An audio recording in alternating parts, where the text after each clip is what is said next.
எல்லாத்தையும் இனிமே நீயே அள்ளி போடு. இந்த காவல்துறையை வச்சு ஆட்சி நடத்திக்க. அடுத்து ஓட்டு வேணும், நான் உங்களுடன் முதல்வர்னு வந்து எட்டி பாத்துறாத.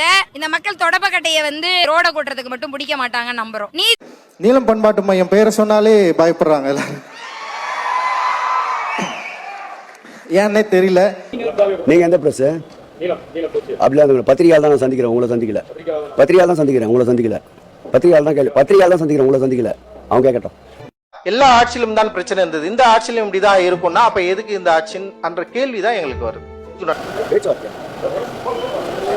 என்ன பேச்சுவார்த்தை இருக்கு சொல்லுங்க.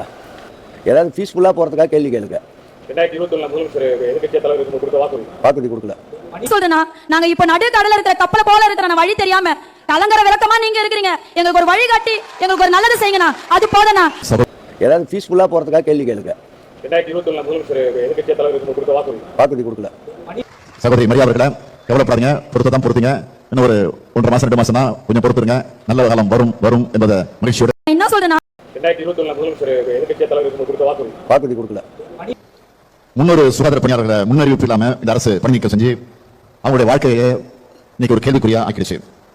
எல்லாரும் 2021 முதலமைச்சர் எதிர்க்கட்சி தலைவருக்கு கொடுத்த வாக்குறுதி கொடுக்கல. கான்ட்ராக்ட் அடிப்படையில் பணி நியமனம் செய்யப்படுறதுனால அந்த வேலையும் உறுதி செய்யப்பட முடியாத ஒரு சூழ்நிலை.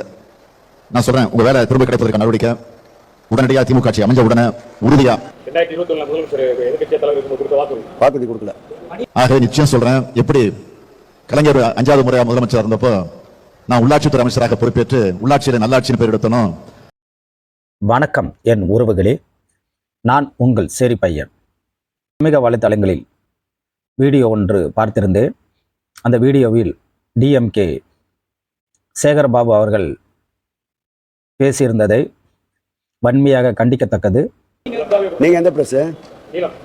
அப்படிலாம் பத்திரிகையால் தான் நான் சந்திக்கிறேன், உங்களை சந்திக்கல. பத்திரிகையால் தான் சந்திக்கிறேன், உங்களை சந்திக்கல. பத்திரிகையால் தான் சந்திக்கிறேன், உங்களை சந்திக்கல. அவங்க கேட்கட்டும். மீடியாக்கள் அவரை பேட்டி எடுத்திருந்த போது நீலம் சேனல் அவரை கேள்வி எழுப்பினார்கள். அந்த கேள்விக்கு பதில் சொல்ல முடியாத, தைரியம் இல்லாத அந்த சேகர்பாபு அவர்கள் மீடியாக்களுக்கு மட்டும்தான், பத்திரிகையாளர்கள் மட்டும்தான் நான் பதில் சொல்வேன், உங்களுக்கெல்லாம் இல்லை என்று.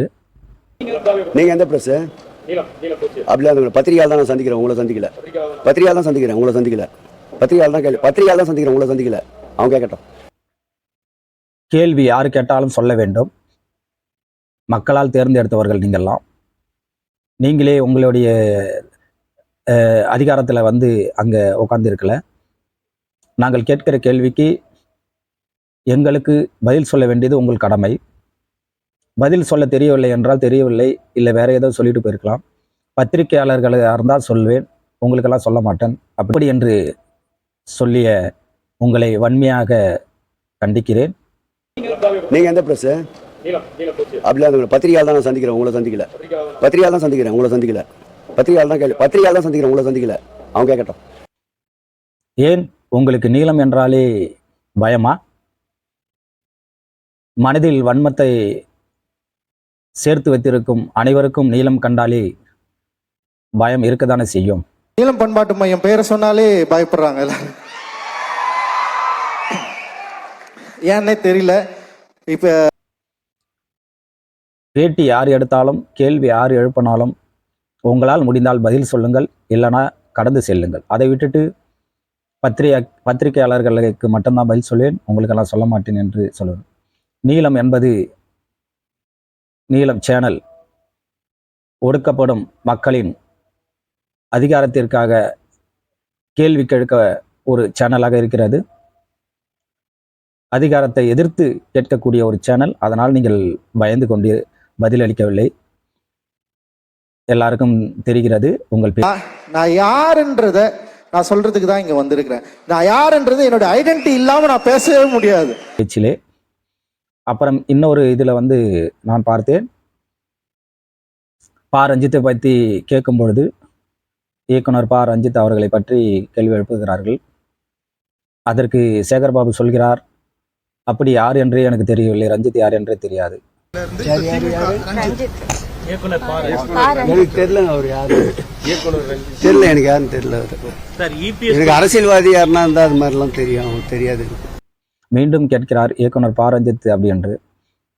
எனக்கு அவரை பற்றி யாருன்னே தெரியாது, அப்புறம் ஏன் கேட்குறீங்க அப்படின்ட்டு. எனக்கு தெரியல அவர் யாரு, தெரியல எனக்கு யாருன்னு தெரியல அவரு. எனக்கு அரசியல்வாதி யாருன்னா இருந்தா அது மாதிரிலாம் தெரியும், தெரியாது. உங்களுக்கு மட்டுமல்ல, சாதியால் மதத்தால் ஊறி கிடக்கும் மன நோயாளிகளுக்கு எல்லாமே பா ரஞ்சித் என்பவர் நன்றாகவே தெரியும்.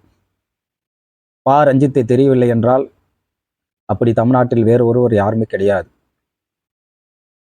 சாதிய மத நிலையை வைத்து கொண்டு மன நோயாளிகளுக்கு எல்லாருக்குமே பா ரஞ்சித்தை தெரிந்திருக்கும்.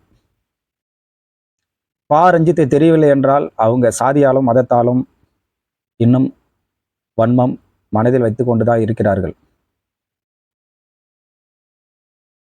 பா ரஞ்சித் அவர்கள் ஒடுக்கப்படும் மக்களுக்காக குரல் கொடுத்து வருகிறார்.